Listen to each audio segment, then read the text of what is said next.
Doctor Vijayabhaskar, chairman ethics committee, clinical research and trials, Hyderabad, orthopaedic surgeon. Vitamin D అనేది twenty five hydroxy కోలోకాల్సిఫెరాల్. ఇది మన బాడీలో సిస్టమ్ని, ఇమ్యూన్ సిస్టమ్ని స్ట్రెంథెన్ చేయడానికి, బోన్ సిస్టమ్ని, స్కెల్టల్ సిస్టమ్ని స్ట్రెంథెన్ చేయడానికి తప్పకుండా దోహదపడు. ఈ విటమిన్ డి డెఫిషియన్సీ రావడానికి మన ముఖ్య కారణం ఏంటంటే అవేర్నెస్ లేక. మనం ఆహారం బాగా తీసుకుంటాం, లగ్జరీస్గా ఉంటాం, ఫ్యామిలీస్ అబోవ్ యావరేజ్ ఫ్యామిలీస్ కూడా తీసుకోవాల్సిన ఫుడ్ జాగ్రత్తగా మంచి తీసుకున్నా కూడా వాళ్ళల్లో విటమిన్ డి, కాల్షియం డెఫిషియన్సీ రావడానికి ముఖ్య కారణం వాళ్ళ చర్మం సన్ ఎక్స్పోజర్ ఎక్కువ టైంలో లేకపోవడం, తద్వారా వచ్చే విటమిన్ డి 25-హైడ్రాక్సీ కోలోకాల్సిఫెరాల్ అనే ఒక పదార్థం విటమిన్ డికి దోహదపడుతుందో అది లేకపోవడం వల్ల మనకు ఈ సమస్యలు ఇండియాలో, అందులో కంప్లీట్ గుడ్డల్ని కవర్ చేసుకొని పనులు చేసుకునే ఆడవాళ్ళు, బుర్ఖాస్ వేసుకునే ఆడవాళ్ళల్లో ఈ విటమిన్ డి, కాల్షియం లెవెల్ చూస్తూ ఉంటాం.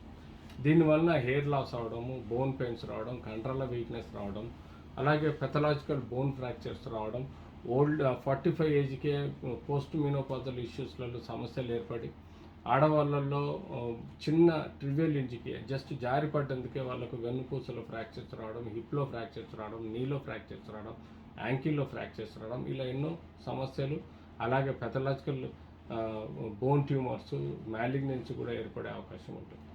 సో ఈ విధంగా మనం విటమిన్ డి డెఫిషియన్సీ గురించి చెప్పుకోవాలంటే యూజువల్గా ప్లెయిన్ ఎక్స్రేలో మనకు ట్యూబర్క్యులర్ ప్యాటర్న్ తగ్గిపోయి థిక్నెస్ ఆఫ్ బోన్ తగ్గడం, విటమిన్ డి లెవెల్స్ ఎప్పుడైతే చూస్తామో అది 25-హైడ్రాక్సీ కోలోకాల్సిఫెరాల్ లెవెల్స్ బిలో 30 ఉండటం, అంతేకాకుండా కాల్షియం లెవెల్స్ కూడా బిలో 8 ఉండటం. దీని మూలంగా మనకు తెలిసి వచ్చేది ఏంటంటే బాడీలో లవణాల సంఖ్య తగ్గిపోతుంది, తద్వారా బోన్ క్వాలిటీ లేదన్నది అర్థం చేసుకొని ఇమ్మీడియట్లీ ఈ బేసిక్ టెస్టులు అయిన తర్వాత మనం తీసుకోవాల్సిన ట్యాబ్లెట్స్ ఏదైతే కాల్షియం విత్ 500 మిల్లీగ్రామ్స్ ఆ 1000 మిల్లీగ్రామ్స్ వరకు కాల్షియం తీసుకుంటూ 60,000 యూనిట్స్ ఆఫ్ విటమిన్ డి వారానికి ఒకసారి తీసుకుంటూ వీలైనంత వరకు ప్రొద్దున చల్లటి ఎండలో సూర్యరశ్మి తగిలే దగ్గర తక్కువ గుడ్డలతో ఎక్కువ చర్మం ఎక్స్పోజ్ చేయగలిగితే ఈ 25-హైడ్రాక్సీ కోలోకాల్సిఫెరాల్ అనే విటమిన్ డి మన బాడీలో అభివృద్ధి చెంది మన ఇమ్యూన్ సిస్టమ్ని, మన స్కెల్టల్ సిస్టమ్ని, మజిల్స్ని కూడా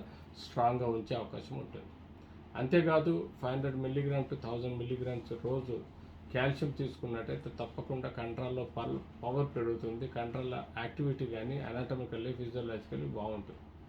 సో ఇలా మనం ప్రతి విటమిన్ డికి తక్కువ అంటే ఇష్యూస్, ఆర్గాన్ ఫెయిల్యూర్లో ప్రాబ్లమ్స్ కానీ, మొన్న కోవిడ్ ఇష్యూస్లో కూడా విటమిన్ డి డెఫిషియన్సీ ఉండటం వల్ల రోగనిరోధక శక్తి వీక్ అవడం లాంటి లక్షణాలు మనం చూసాం.